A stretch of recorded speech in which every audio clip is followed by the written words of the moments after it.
मुखबिर का है। और हमारे यहाँ बहुत सारे जवान जो आपकी सुरक्षा में खड़े हैं, ये हमारे यहाँ से हैं। एक कहावत हमारे यहाँ कही जाती है, कई बार एक पत्थर से ना दो चिड़िया का शिकार करना होता है। मैं कहता हूँ 18 तारीख को जब आप वोट देने के लिए जाएं, और जाएं जरूर, इस बार बालिहार में कम से कम 90% वोट होना चाहिए। ये मौका है आपको अपने जुल्म के खिलाफ अपने अधिकार का इजहार करने का। यह मौका है इस देश की सरकार को, दुनिया की मीडिया को बताने का कि हम जमहूरियत चाहते हैं, लेकिन जमहूरियत किसी की गिरवी नहीं होती है। जमहूरियत का मतलब यह नहीं होता है कि उनकी नजर सिर्फ हमारी जमीन पर हो। जमहूरियत चलता है जमीर से, और जमीर जिंदा रहता है जमहूरियत में लोगों के दिलों के अंदर। इसीलिए आप जाएं और भारी संख्या में वोट करें, 90% वोट करें, दुनिया को दिखाएं कि हम 10 साल के उस जुल्म के खिलाफ वोट करने के लिए आए हैं। जो हमारे बच्चों को जेलों में डाला गया है, उस जुल्म के खिलाफ हम वोट करने के लिए आए हैं। जो हमारे बच्चों को नौकरियां 10 साल से नहीं मिली, हमने बीएड किया है, बीटेक किया है, एमबीए किया है, एमएड किया है, सेट किया है, टेट किया है, फिर भी कोई नौकरी जो नहीं मिल रही है, तो उस बेरोजगारी के खिलाफ अपने गुस्से का इजहार कीजिए। उस महंगाई के खिलाफ अपने गुस्से का इजहार कीजिए कि जो सिलेंडर 450 रुपए में मिलता था, कितने का मिल रहा है? कितने का? महंगाई डबल से भी ज्यादा हो गया है। कहते हैं डबल इंजन की सरकार बनाएंगे। एक गजब का ही इंजन है साहब, एक आगे जा रहा है, दूसरा पीछे जा रहा है। जब ड्राइवर कंफ्यूज हो ना कि लेफ्ट लेना है कि राइट, तब गाड़ी का एक्सीडेंट होता है। और हमारे देश का ड्राइवर जो है ना, ओवर एज हो गया है। तो मैं मजाक नहीं कर रहा हूँ। आप तो डीसी के मेंबर है ना, 70 साल के बाद लाइसेंस बनता है। प्रधानमंत्री की उम्र कितनी हो गई है? 74 साल। ये 75 साल हो जाएगा 17 तारीख को। तो बताइए, 70 साल के बाद जो आप गाड़ी नहीं चला सकते हैं, तो देश कैसे चलाइएगा? वैसे भी जो आदमी अपना घर नहीं चलाया हो, बीवी संभला नहीं, देश संभलेगा।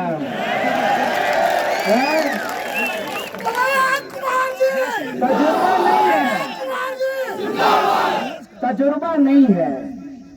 मैं ये नहीं कहता हूँ कि सारे बुजुर्ग खराब होते हैं, नहीं, बुजुर्ग बहुत अच्छे होते हैं अगर उनको अपनी बुजुर्गियत का एहसास हो। चाचा, आपको अपनी बुजुर्गियत का एहसास है तो आप यहाँ से कूदेंगे नहीं, आप धीरे धीरे चलेंगे। ये बूढ़ा तोता श्रृंगार करता है, कभी पानी में कूदता है, कभी हवाई जहाज में चढ़ जाता है। बताइए, प्रधानमंत्री चुने हैं कि सर्कस का मदारी है? और देश में कम, विदेश में ज्यादा रहते हैं। आपके मोबाइल पे एक मोड होगा साइलेंट मोड, एक और मोड है फ्लाइट मोड। प्रधानमंत्री जी का भी एक मोड है फ्लाइट मोड। देश में कम, विदेश में ज्यादा घूमते रहते हैं। तो उनकी क्या है ना कि याददाश्त जो है थोड़ी कम पड़ गई है। उनको ऐसा लगता है कि जम्मू कश्मीर का इतिहास 2014 से शुरू होता है। अब उनकी गलती तो है नहीं।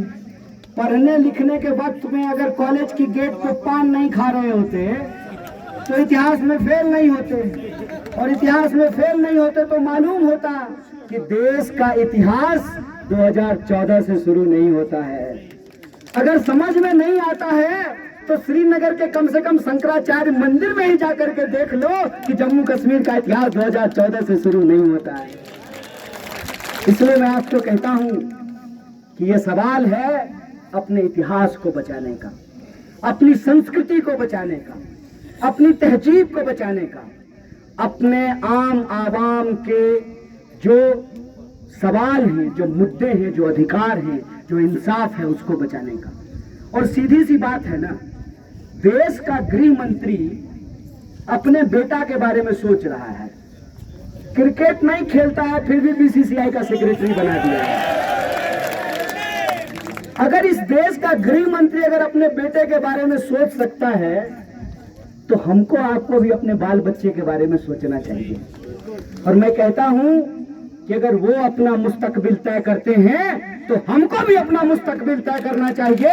और हमारा मुस्तकबिल ये है कि जब यहाँ पे प्रोजेक्ट लगे साहब तो उस प्रोजेक्ट में हमारे नौजवानों को रोजगार मिले। जब यहाँ माइनिंग का काम शुरू हो तो हमारे नौजवानों को रोजगार मिले।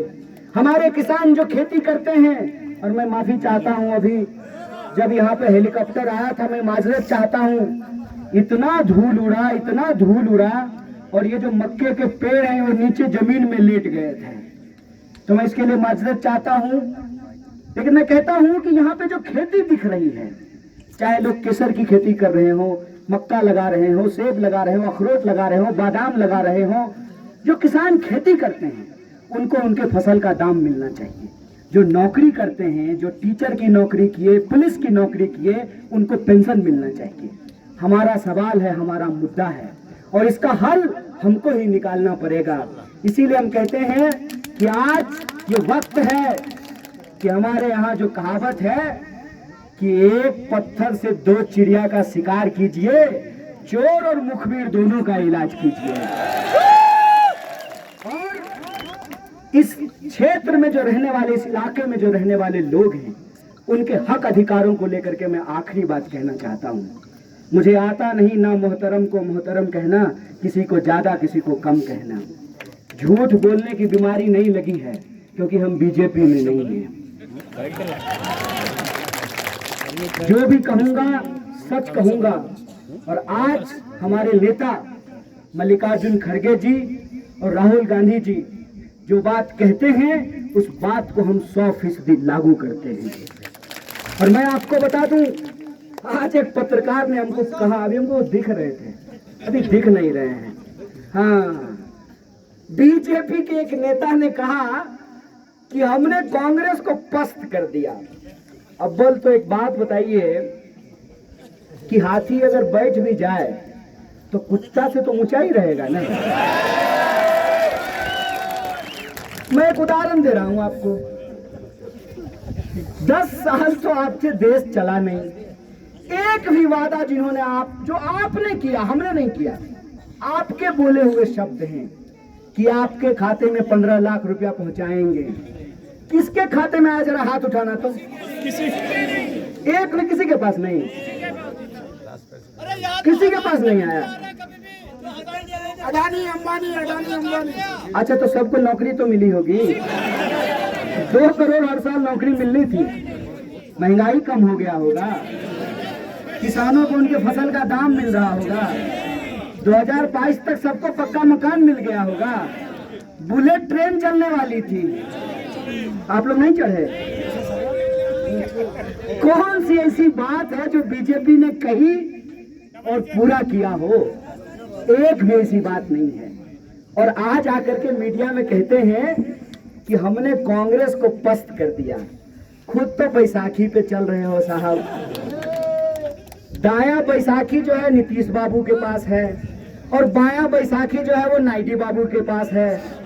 कहते थे अब की बार 400 पार और 240 पे अटक गए हैं।